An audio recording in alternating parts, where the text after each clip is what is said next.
bankers to not only buy up rival banks at a discount, but to also buy up whole corporations at pennies on the dollar. It was the greatest robbery in American history. But that didn't stop there. Rather than expanding the money supply in order to recover from this economic collapse, the Fed actually contracted it, fueling one of the largest depressions in history.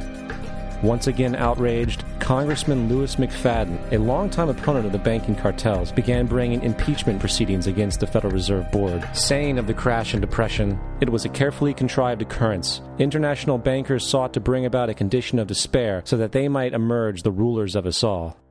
Not surprisingly, and after 2 previous assassination attempts, McFadden was poisoned at a banquet before he could push for the impeachment. Now, having reduced the society to squalor, the Federal Reserve bankers decided that the gold standard should be removed. In order to do this, they needed to acquire the remaining gold in the system. So, under the pretense of helping to end the Depression, came the 1933 gold seizure. Under the threat of imprisonment for 10 years, everyone in America was required to turn in all gold bullion to the Treasury, essentially robbing the public of what little wealth they had left. And at the end of 1933, the gold standard was abolished. If you look at a dollar bill from before 1933, it says it is redeemable in gold. You look at a dollar bill today, it says it is legal tender, which means it is backed by absolutely nothing. It is worthless paper. The only thing that gives our money value is how much of it is in circulation. Therefore, the power to regulate the money supply is also the power to regulate its value, which is also the power to bring entire economies and societies to its knees.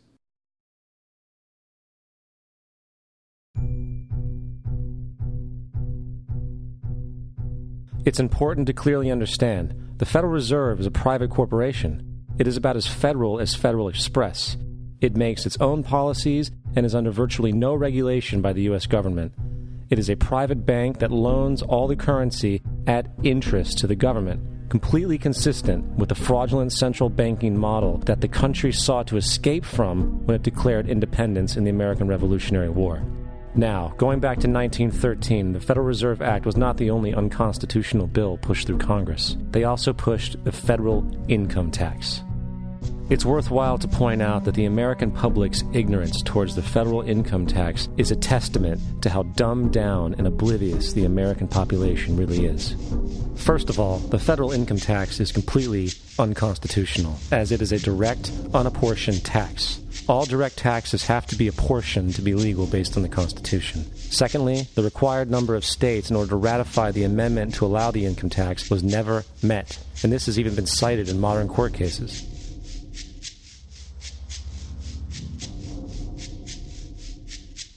Third, at the present day, roughly 25% of the average worker's income is taken via this tax. And guess where that money goes? It goes to pay the interest on the currency being produced by the fraudulent Federal Reserve Bank, a system that does not have to exist at all.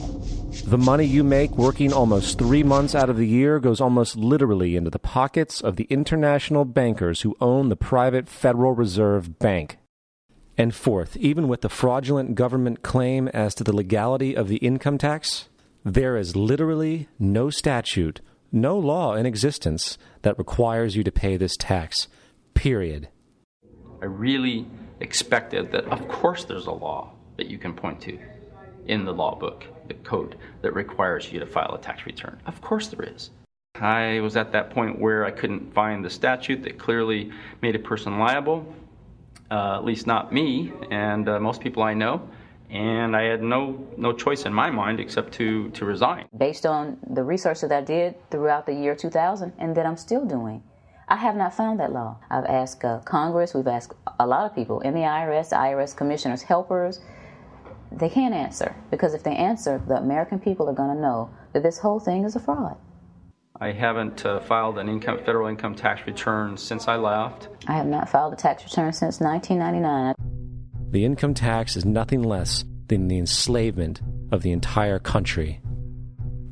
Now, the control of the economy and the perpetual robbery of wealth is only one side of the Rubik's Cube the bankers hold in their hands. The next tool for profit and control is war.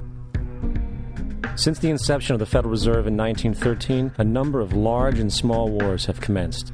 The 3 most pronounced were World War I, World War II, and Vietnam. World War I. In 1914, European wars broke out centered around England and Germany.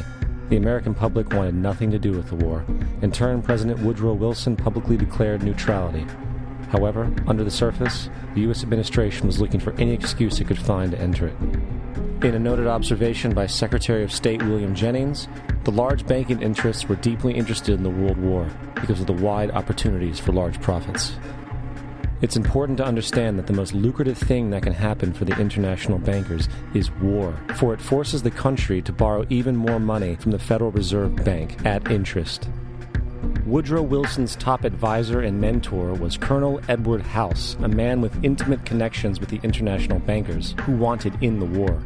In a documented conversation between Colonel House, Wilson's advisor, and Sir Edward Grey, the Foreign Secretary of England, regarding how to get America into the war, Grey inquired, "What will Americans do if Germans sink an ocean liner with American passengers on board?"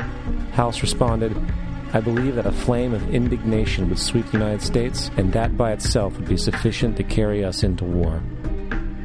So, on May 7, 1915, on essentially the suggestion of Sir Edward Grey, a ship called the Lusitania was deliberately sent into German-controlled waters, where German military vessels were known to be. And, as expected, German U-boats torpedoed the ship, exploding stored ammunition, killing 1,200 people.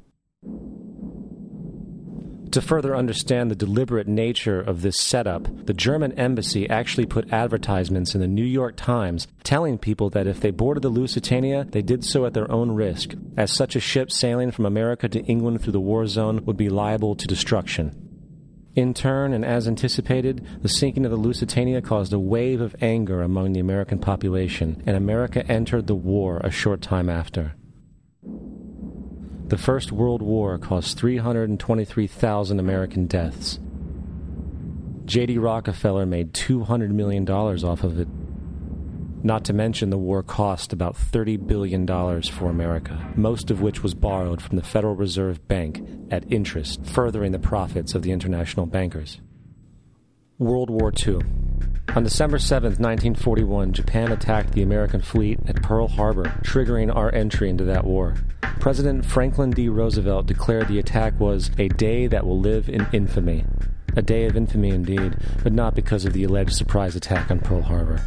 After 60 years of surfacing information, it is clear that not only was the attack on Pearl Harbor known weeks in advance, it was outright wanted and provoked.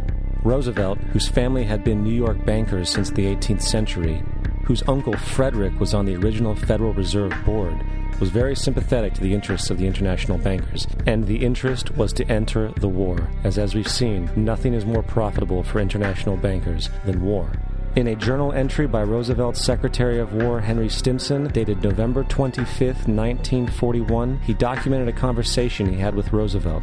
The question was, how should we maneuver them into firing the first shot? It was desirable to make sure the Japanese be the ones to do this, so that there should remain no doubt as to who were the aggressors.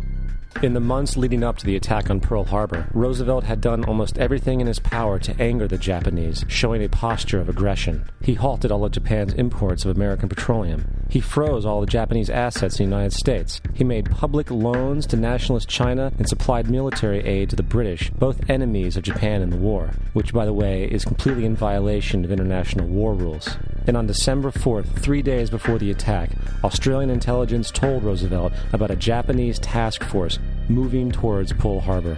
Roosevelt ignored it. So, as hoped and allowed, on December 7th, 1941, Japan attacked Pearl Harbor, killing 2,400 soldiers.